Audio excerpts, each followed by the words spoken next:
السلام علیکم ورحمۃ اللہ وبرکاتہ۔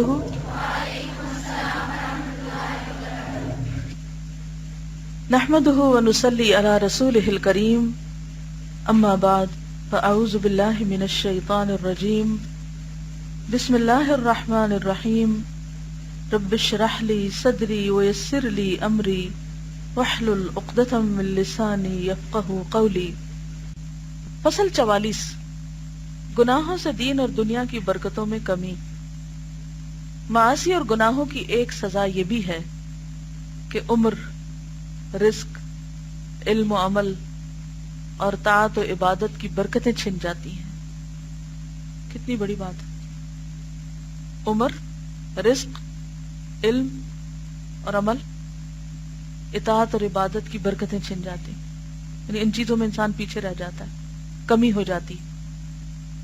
غور کیجیے اپنے معمولات پر، ایک دن میں کیا اچیو کرتے ہیں، اور رزق میں صرف مال نہیں آتا بلکہ ساری خیر و بھلائی، علم، عمل، اطاعت، عبادت، دین و دنیا کی خیر و برکت گناہگار سے سلب کر لی جاتی ہے۔ نافرمان بندے کو آپ سب سے زیادہ بے خیر و برکت پائیں گے، نہ اس کی عمر میں برکت ہوگی، نہ اس کے دین اور دنیا کے کسی کام میں۔ کوششیں ہیں، محنت ہے، بھاگ دوڑ ہے، نتیجہ کچھ نہیں۔ واقعہ تو یہ ہے کہ مخلوق کے گناہوں کی وجہ سے زمین کی برکتیں سلب کر لی جاتی ہیں۔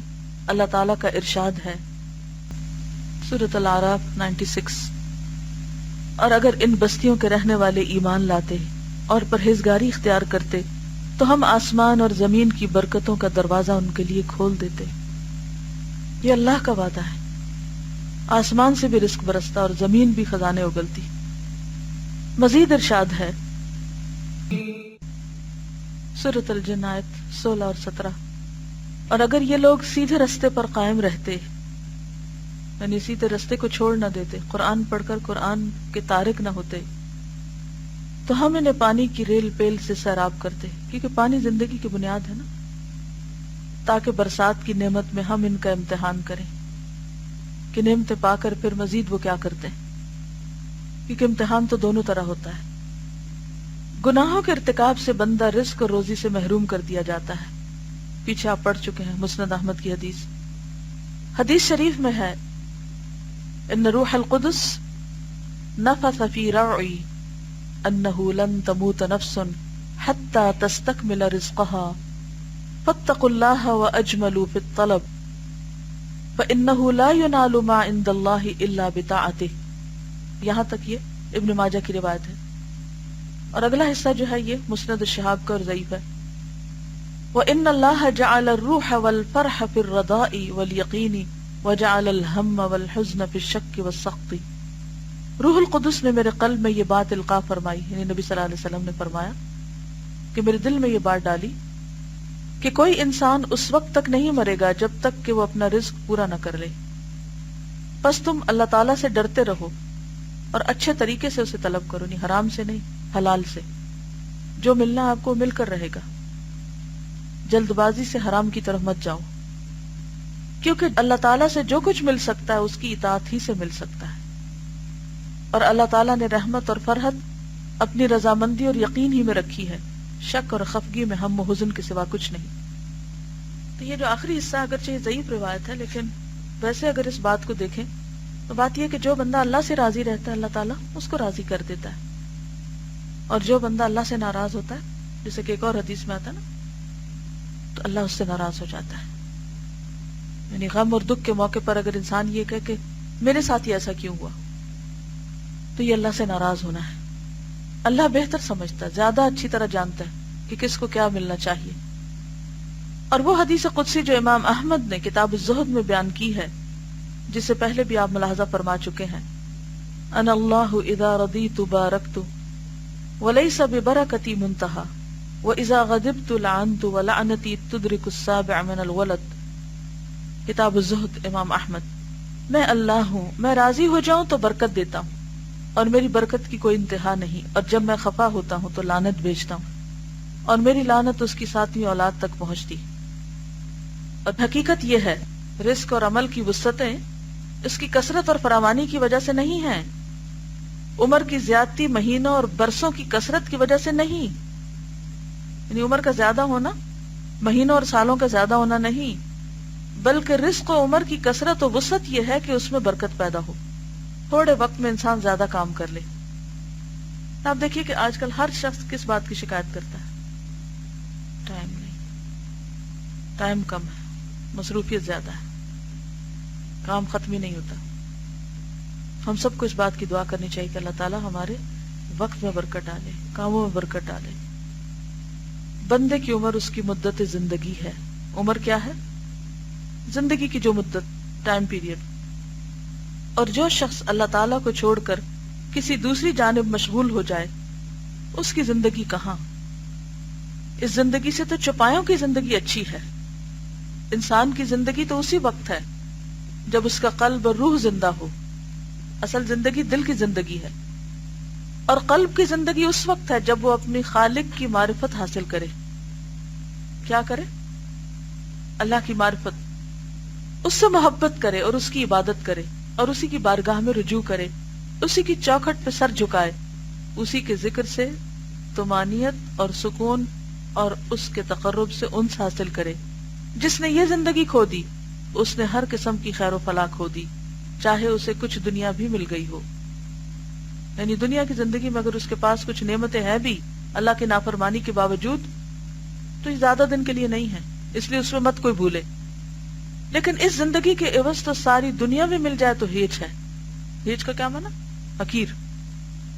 بندہ جس چیز کو بھی کھو بیٹھے اس کا عوض اور بدل ممکن ہے، لیکن اللہ تعالیٰ کو کھو بیٹھنے کا کوئی عوض اور بدل ہی نہیں۔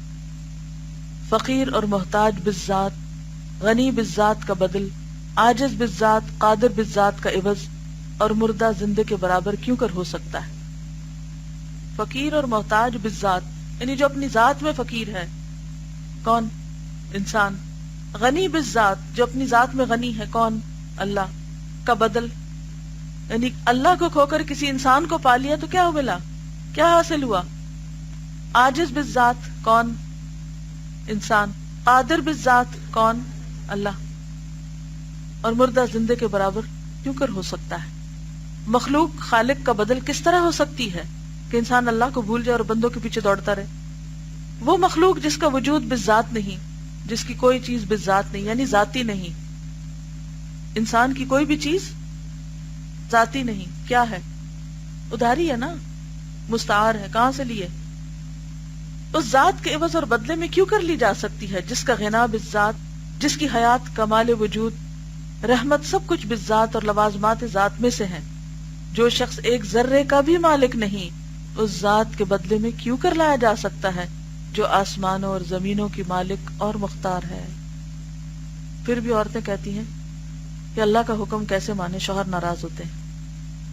تو اللہ کی جگہ شوہر کو لے آئی نا۔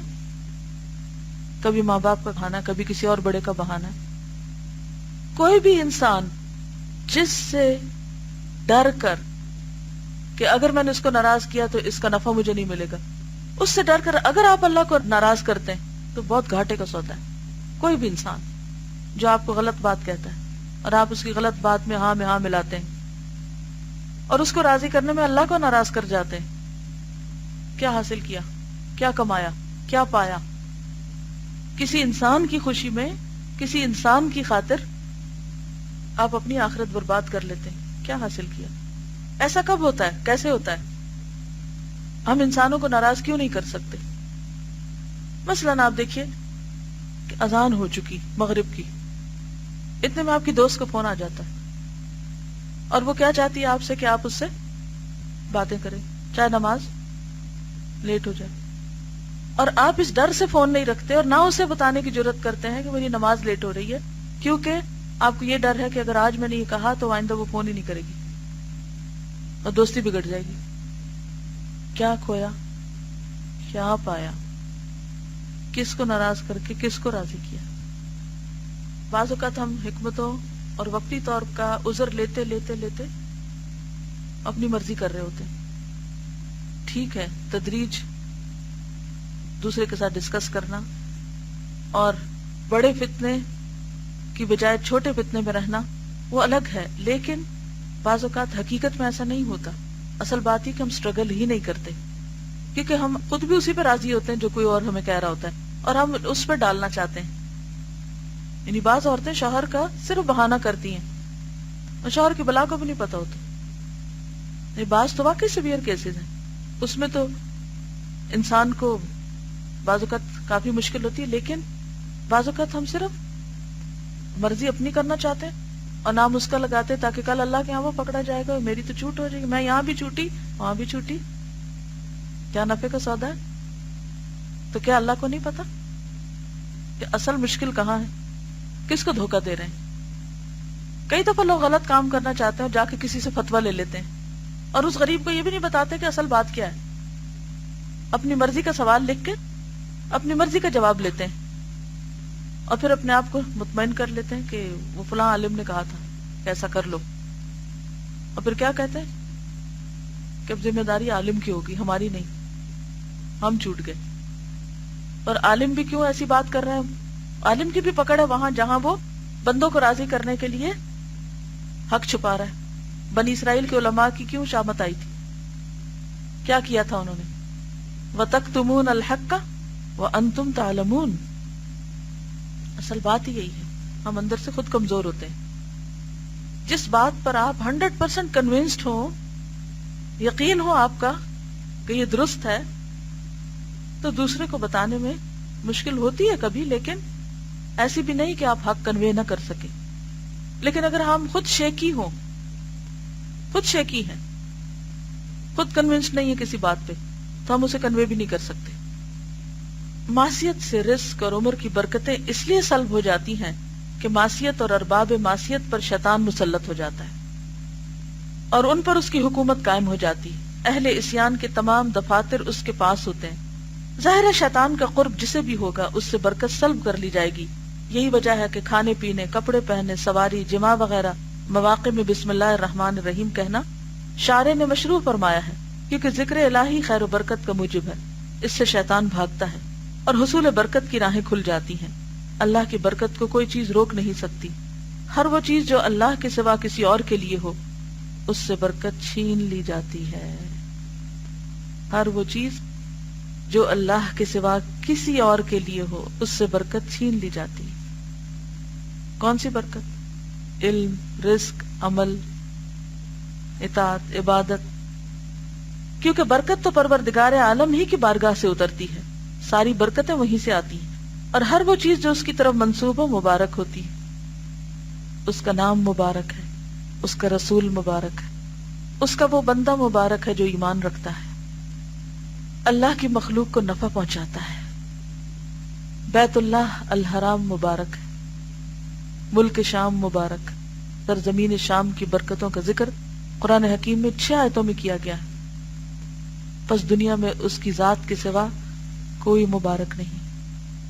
ہر وہ چیز جو اس سے نسبت نہیں رکھتی، یعنی اس کی محبت اور رضا سے نسبت نہیں رکھتی، اس میں کسی قسم کی برکت نہیں ہوتی. کوئی کام جو اللہ کی رضا کے خلاف ہو رہا ہو، خواہ وہ شادی کی محفل، خواہ وہ کوئی تعلق، کسی قسم کا لین دین، کوئی برکت نہیں اس میں، اسے کوئی خیر نہیں پھوٹ سکتی. یوں تو ساری کائنات اس کی ربوبیت اور خالقیت سے نسبت رکھتی ہے، لیکن اس کی ربوبیت اور رضامندی کی نسبت نہ ہو تو وہ بے برکت ہے. دنیا کی ہر وہ چیز، خواہ وہ آیان و اشخاص ہوں، آیان کون ہوتے ہیں؟ یعنی بڑے بڑے لوگ، خواہ اقوال و گفتار یا اعمال و کردار، جو بھی اللہ سے بعید اور دور ہے اس میں خیر و برکت نہیں. جو چیز اس سے قریب ہوگی بقدر قربت اس میں خیر و برکت ہوگی، جو جتنی قریب اتنی خیر و برکت والی. برکت لعنت کی ضد ہے. پس وہ زمین جس پر اللہ نے لعنت کی، یا وہ آدمی جس پر اس کی لعنت ہو، یا وہ کام جس پر اللہ کی لعنت ہو، خیر و برکت سے دور اور بہت ہی دور ہوگا. وہ چیزیں بھی خیر و برکت سے محروم ہوں گی جن کا ان ملعون چیزوں سے کسی قسم کا تعلق ہوگا. اللہ تعالیٰ نے اپنے دشمن ابلیس پر لعنت بھیجی اور اپنی ساری مخلوق سے اسے دور تر پھینک دیا. اس لیے ہر وہ چیز جسے ابلیس سے کسی قسم کی نسبت اور تعلق ہوگا، اس پر بقدر نسبت و تعلق لعنت ہوگی. ظاہر ہے کہ عمر، رزق، علم اور عمل وغیرہ سے برکتوں کے سلب ہونے میں گناہوں کا بڑا دخل ہے، اور معاصی کے اثرات بہت دور رس. بہت دور رس ہیں. پس وہ وقت جس کے اندر تم اللہ کی نافرمانی کرو، یا وہ مال جس کے ذریعے اللہ کی نافرمانی ہو، یا وہ جسم اور مال، قوت، جاہ و منزلت اور علم و عمل جس کے ذریعے اللہ کی نافرمانی ہوتی ہو، وہ اللہ کے یہاں نافرمانی کرنے والے کے خلاف حجت ہے، اور یہ اس کے حق میں قطعاً مفید نہیں. صرف وہی چیز کارآمد ہوگی جو طاعت الہی میں صرف کی جائے. یہی وجہ ہے کہ بعض لوگ 100 برس زندہ رہتے ہیں لیکن انہیں بمشکل 20 سال کی عمر نصیب ہوتی ہے. بعض کے پاس سونے چاندی کے انبار ہوتے ہیں اور مال و دولت سے ان کے خزانے پر ہوتے ہیں، لیکن در حقیقت اس میں سے 1000 درہم بھی ان کی قسمت میں نہیں ہوتے. یہی حال جاہ و منزلت اور علم کا ہے. حدیث شریف میں ہے الدنیا ملعونۃ ملعون ما فیہا الا ذکر اللہ عز وجل وما والاہ او عالم او متعلم. ترمذی، ابن ماجہ نے بھی اس کو روایت کیا. دنیا ملعون ہے اور جو کچھ اس میں ہے ملعون ہے سوائے ذکر اللہ کے، یا جو اس سے تعلق رکھے، یا عالم یا متعلم، سیکھنے والا یا سکھانے والا. ایک اور حدیث میں ہے ملعونۃ ملعون ما فیہا الا ما کان للہ. یہ ترمذی کی روایت جو یہ ضعیف ہے، مفہوم ملتا جلتا اوپر سے. دنیا ملعون ہے اور دنیا میں جو کچھ ہے ملعون ہے سوائے اس کے جو اللہ تعالیٰ کے لیے ہو. جو چیز اللہ تعالیٰ کے لیے ہو اسی میں اللہ تعالیٰ کی خیر و برکت ہوا کرتی ہے. واللہ المستعان. کیا کرنے کی ضرورت؟ اللہ سے مدد مانگی جائے. گناہوں سے بچنے کی کوشش کریں. ایسے لوگوں سے بچیں جو گناہوں کی طرف لے جاتے ہیں. ایسی مجلسوں اور محفلوں سے بچیں جن میں ایمان محفوظ نہ رہتا ہو. دوست وہ جسے دیکھ کے اللہ یاد آئے تو آپ اپنی دوستیوں کی کرائیٹیریا دیکھ لیں، پہچان کر لیں. اصل میں یہ کہ ہم سب کو ڈیسیژن یہ لینا ہے کہ غلط کام نہیں کرنے، کسی کا بھی ساتھ نہیں دینا غلط کاموں میں، چاہے ماں باپ ہوں، بہن بھائی ہوں، دوست ہوں، کوئی بھی. نیکی میں تعاون کرنا ہے، برائی میں کسی سے بھی تعاون نہیں کرنا، چاہے کوئی ناراض ہوتا ہے یا راضی.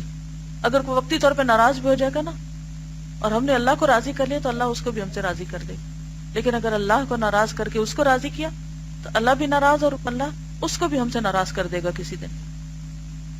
سبحانک اللہم و بحمدک نشہد ان لا الہ الا انت نستغفرک و نتوب الیک. السلام علیکم و رحمۃ اللہ وبرکاتہ.